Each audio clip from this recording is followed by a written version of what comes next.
Europe. La revue de presse, Marion Lagardère. Bonjour Marion. Bonjour Patrick, bonjour Julie, bonjour à tous. Dans la presse ce matin, l'urgence climatique. Oui, avec la conférence climat, la COP 23 qui débute à Bonn en Allemagne aujourd'hui. Et une fois n'est pas coutume, vos journaux sont unanimes. Il y a urgence, c'est le mot utilisé entre autres par l'opinion pour alerter. La bataille est à deux doigts d'être perdue. Il faut accélérer, écrit le journal. Pour l'humanité, ce sont les lobbies qui polluent les négociations. Les pays dits du Nord restent aujourd'hui sous l'influence des industries qui ont mené à la crise climatique, explique le journal. L'industrie du gaz, par exemple, a consacré 100 millions d'euros en 2016 à des actions de lobbying. Mediapart insiste de son côté non pas sur les industries, mais sur les banques qui continuent de financer les énergies fossiles, des mines de charbon à l'extraction de sable bitumineux, BNP Paribas, Société Générale et le Crédit Agricole. Il faut passer aux actes, c'est la une également de La Croix avec cette photo d'une plage aux îles Fidji, plage sur laquelle on a empilé des sacs de sable pour empêcher l'eau de grignoter la rive, en vain puisqu'une partie de ce petit mur précaire s'est effondrée sous les coups répétés des vagues. En page 5, Amy Dahan, directrice de recherche au CNRS, pointe l'inertie des gouvernements mais aussi des discussions internationales totalement abstraites. Il nous manque un récit, dit-elle, un imaginaire puissant autour d'un contre-modèle parce qu'on ne se sent pas forcément investi au quotidien quand il s'agit de sauver la planète entre guillemets. C'est aussi le message de l'édito de Jean-Francis Pécresse dans Les Échos. L'enjeu, c'est l'avenir de nos enfants et nos petits-enfants, dit-il, en appelant l'opinion publique à dénoncer et condamner les sabordeurs de la planète.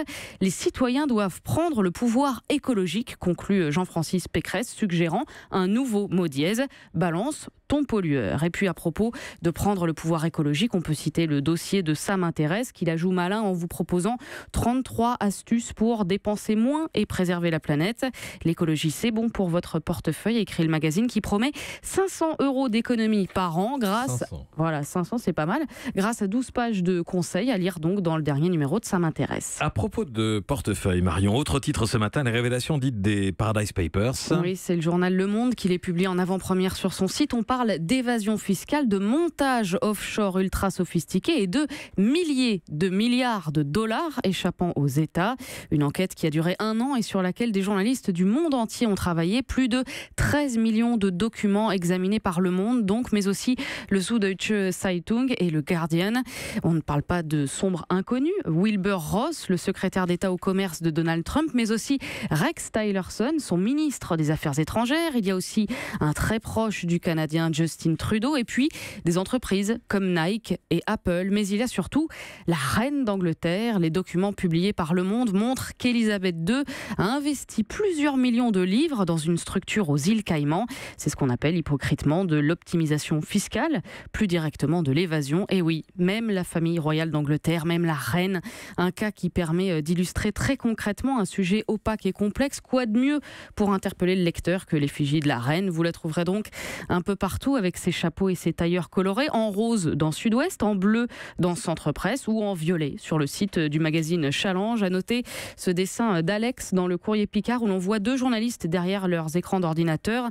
C'est quoi le hashtag pour dénoncer l'affaire, demande l'un. C'est balance ta reine, répond l'autre, dont le fond d'écran affiche une Queen Elisabeth II au sourire carnassier.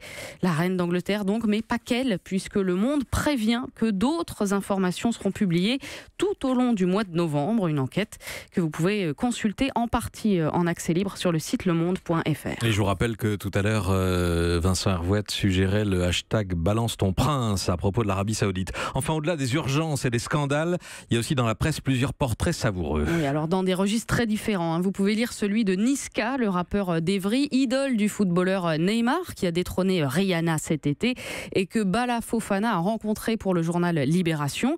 Il y a aussi celui du chanteur Amir, l'autre idole des ados, cette fois dans le Parisien. Et puis, inclassable, ce récit d'Anne Fulda dans le Figaro racontant ses quelques heures avec Gérard Depardieu. L'acteur chante à partir d'aujourd'hui à Paris le répertoire de son amie Barbara et a reçu la journaliste du Figaro pour parler de tout et de rien. Alors elle raconte ce GG qui a arrêté de boire, perdu 15 kilos et qui lui prépare une soupe aux légumes en livrant sa petite recette. 3 pommes de terre, une patate douce, des petits choux verts, un demi-céleri, curcuma, cumin hongrois pois et poivre, sans oublier la cannelle pour le petit côté gibier. Le poulet cuit dans la cocotte et Anne Fulda essaye de suivre. Depardieu évoque Poutine, Mitterrand, Chirac, Hollande, Sarkozy, l'Ukraine, les Ottomans, Saint-Augustin, Averroès ou encore Lacan. Et puis Barbara, bien sûr, quelqu'un de très simple, dit Depardieu, une femme qui a choisi de ne plus avoir d'homme car elle préférait son public. Nous, on avait des fous rires qui valaient mieux que n'importe quel coït, lance-t-il. Un fou rire, ça t'épuise comme si t'avais fait l'amour 15 fois. Un portrait où l'on finit par se perdre entre la soupe servie, le poulet qui cuit, le téléphone qui sonne et les livres posés sur la table.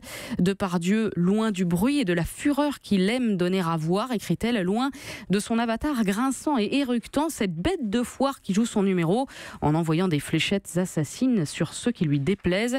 C'est qu'Anne Fulda, visiblement, n'a pas posé de questions qui lui déplaisent. Pas de Belgique, pas de Russie, pas de Dubaï. On dira qu'il y a un temps pour parler exil fiscal et un temps pour parler de Barbara. Cette fois, c'est Barbara. Ou de poulet. Et de soupe, voilà. Et de beaucoup d'autres choses. Pas trop chaud pour le four, 180 degrés, 1h50. Merci, c'était Marion Lagardère pour la revue de presse. Europe 1.